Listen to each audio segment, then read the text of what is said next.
एक समय की बात है।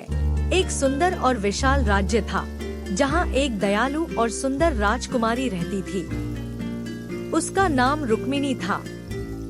रुक्मिणी अपने उद्यान में फूलों के साथ खेलना और तालाब के किनारे बैठकर किताबें पढ़ना बहुत पसंद करती थी।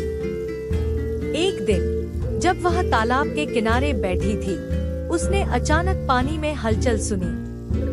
उसने देखा कि एक छोटा सा मेंढक पानी से बाहर कूद रहा है। मेंढक ने रुक्मिणी को देखकर कहा, हे राजकुमारी, क्या तुम मेरी मदद कर सकती हो?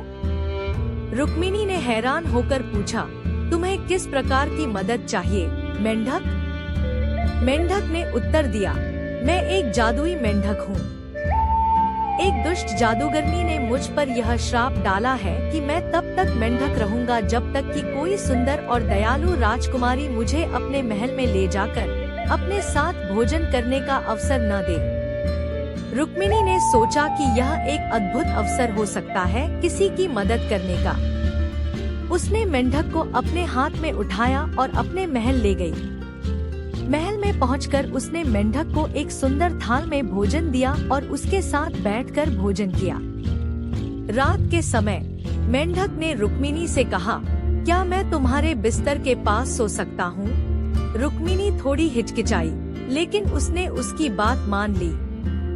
अगली सुबह जब रुक्मिणी जागी, उसने देखा कि मेंढक वहाँ नहीं था। उसकी जगह एक सुंदर राजकुमार खड़ा था।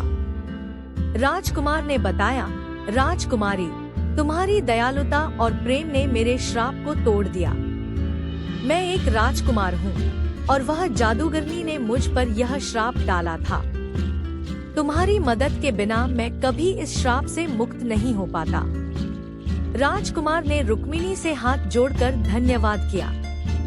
राजकुमारी रुक्मिणी और राजकुमार की कहानी पूरे राज्य में फैल गई और सभी ने उनकी दयालुता और साहस की प्रशंसा की। राजकुमार और रुक्मिणी ने एक दूसरे से प्रेम कर लिया और कुछ समय बाद वे विवाह बंधन में बंध गए। उन्होंने साथ मिलकर राज्य की सेवा की और सभी को खुशी और शांति से जीवन बिताने का संदेश दिया। उनका राज्य समृद्ध और खुशहाल बना रहा और उनके प्रेम और दयालुता की कहानी सदियों तक सुनाई जाती रही।